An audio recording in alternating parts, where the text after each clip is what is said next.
Hello friends, welcome to MDC mind के पीछे। चलिए आज आप लोगों को दो अंक अवस्तरीय क्वेश्चन पढ़ाने जा रहा हूँ।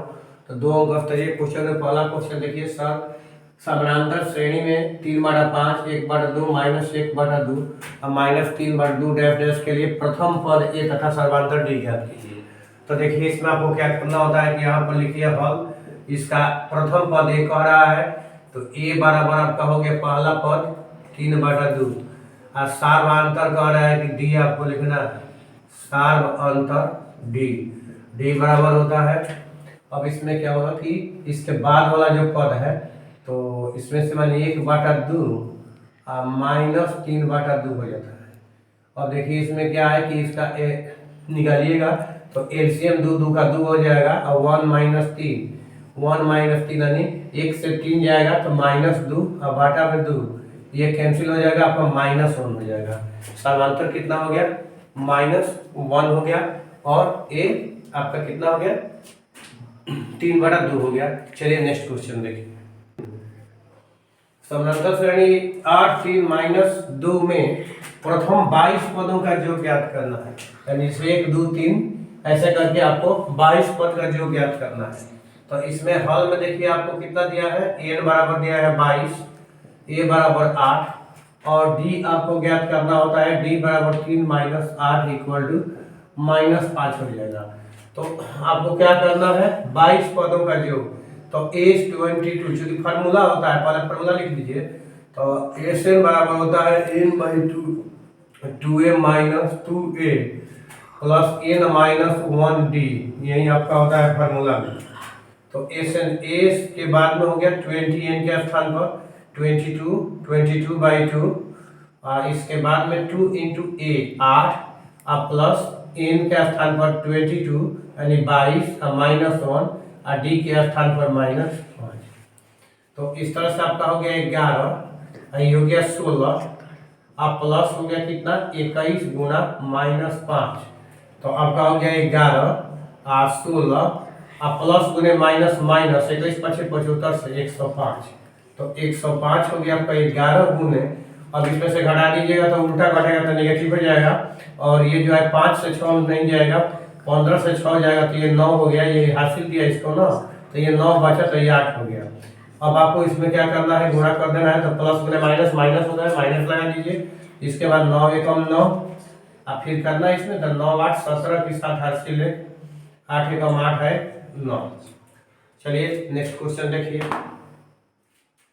कह रहा है कि अभाज्य गुणनखंड विधि द्वारा 96 तथा 404 का मौसा और मौसा ज्ञात कर चुकी, आपसे दोनों का आ जाता है। तो दोनों का आ जाता है तो हॉल में लिखिएगा, पहले अभाज्य गुणनखंड आपको करना है। अभाज्य गुणनखंड के द्वारा कह रहा है कि अभाज्य गुणनखंड कीजिएगा तो 96 का अभाज्य गुणनखंड करना है। तो सबसे छोटी अभाज्य संख्या आपका 2 होती है तो 2 से डिवाइड कीजिए, तो 2 से डिवाइड करिए 4 हो जाएगा। इसके बाद में 8 दूनी 16 हो जाएगा, फिर 2 से डिवाइड कीजिए, 2 दूनी 4 4 दूनी 8, फिर 2 से डिवाइड कीजिए, 2 एकम 2 2 दूनी 4, फिर 2 से डिवाइड कीजिए 6 हो जाएगा, 2 से डिवाइड कीजिए 3 हो जाएगा। और 404 को भी आपको डिवाइड करना है तो 2 से डिवाइड कीजिए, 2 दूनी 4 0, 2 दूनी 4, फिर 2 से डिवाइड कीजिए, 2 एकम 2 0, 2 एकम 2 और देखिए आपका 2 से डिवाइड नहीं होगा, 101 हो गया।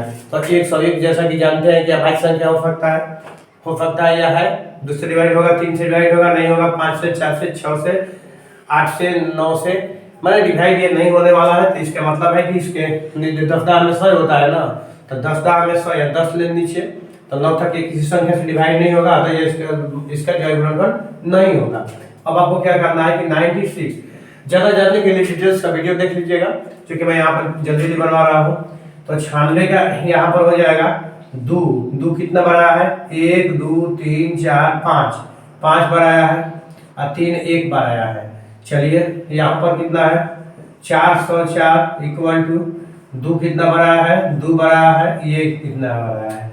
अब देखिए आपको क्या करना है, इसमें मौसा ज्ञात करना है। तो मौसा बराबर क्या कीजिएगा, ये देख लीजिए कि मौसा कितना आपका आएगा, वो मौसा देखते हैं।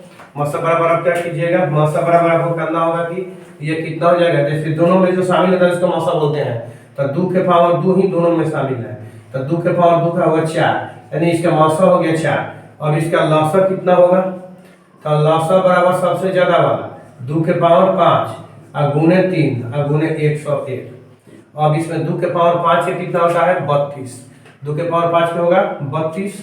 अब 32 में 3 से आपको गुना करना है, तो 32 में जब 3 से गुना कीजिएगा तो कितना हो जाएगा, 3 दूनी 6 3 गुना 96, 96 में और फिर इसमें कीजिएगा 101 में, तो 96 और फिर 96, तो यही आपका इसमें लॉसा हो जाएगा। तो लॉसा और मौसा आपका आ गया। चलिए नेक्स्ट वीडियो देखते हैं। यहाँ पर आपसे पूछा जाएगा कि बिना लंबी विभाजन प्रक्रिया की बताइए कि 7/80 परिमेय संख्या का दशमलव प्रसार शांत है या अशांत आवर्ती। इसमें हल कीजिए। शांत या अशांत आवर्ती बताने के लिए एक तो प्रक्रिया है कि लंबी विभाजन करते हैं, यानी भाग देकर जांच करते हैं, लेकिन यहाँ पर भाग देने के लिए आपको माना किया गया है, भाग नहीं देना है। तो इस स्थिति में क्या कीजिएगा, जब भाग नहीं देना है तो इसके हर का गुणनखंड तोड़ लीजिएगा। 80 का अभाज्य गुणनखंड तोड़िए 2, तो 2 से कीजिएगा तो ये 40 हो जाएगा, फिर 2 से कीजिए ये 20 हो जाएगा, फिर 2 से कीजिए ये 10 हो जाएगा, फिर 2 से कीजिए ये 5 हो जाएगा। तो इसमें क्या हो जाएगा कि 7/80 बराबर 7/2 के पावर 1 2 3 4 गुने 5। तो हर में क्या है, 2, हर जो है 2 के पावर n या 5 के पावर m के फॉर्म में है। तो यहाँ पर परिमेय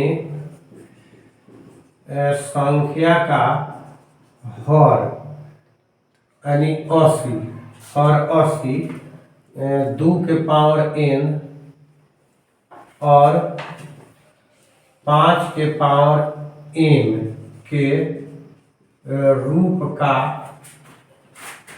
है, अतः दशमलव प्रसार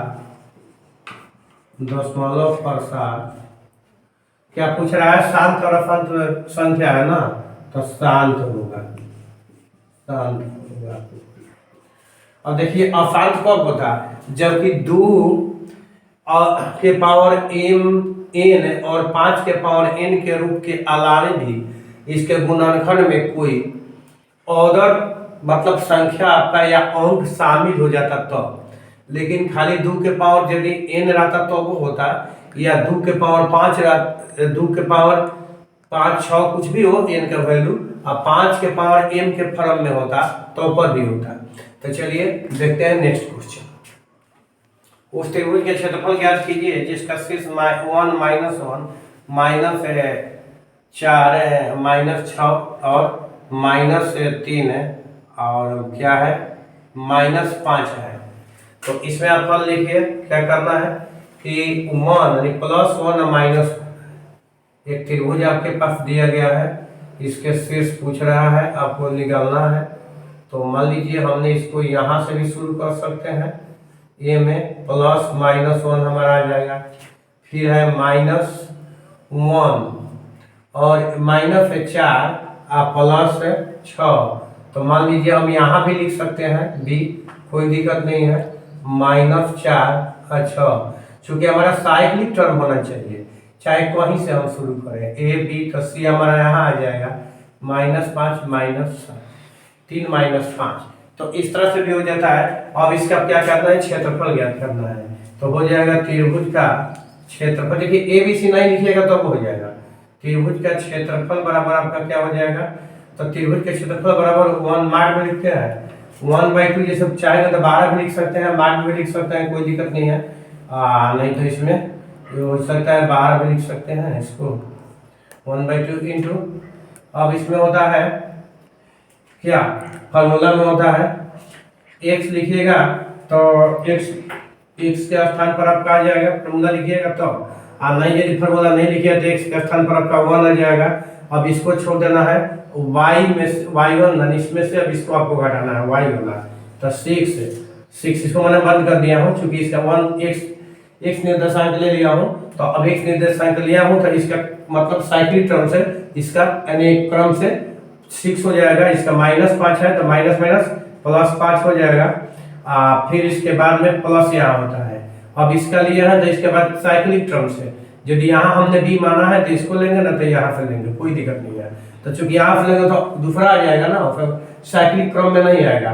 तो यहाँ से यदि इसको रखें तो इसी का लेंगे, ये कितना है -6, आपका x का वैल्यू आ गया। अब इसको साइलेंट कर लेंगे, y वाला इसमें ले लेंगे, तो -5, तो ध्यान दीजिएगा माइनस में लिखेंगे तो प्लस आपका 1 हो जाएगा, फिर प्लस का चिन्ह लिखिएगा और इसका x ले आएगा, इसका x तो कितना है -3, अब जो -3 इसका ले लिए तभी ये छूट जाएगा, इसका y होगा -1 और उसका y होगा -1 के फॉर्म में, तो ये आपका फिर मॉड में आ जाएगा। अब हो गया 1/2 मॉड 1 और यह कितना हो गया 6 5 11 हो गया।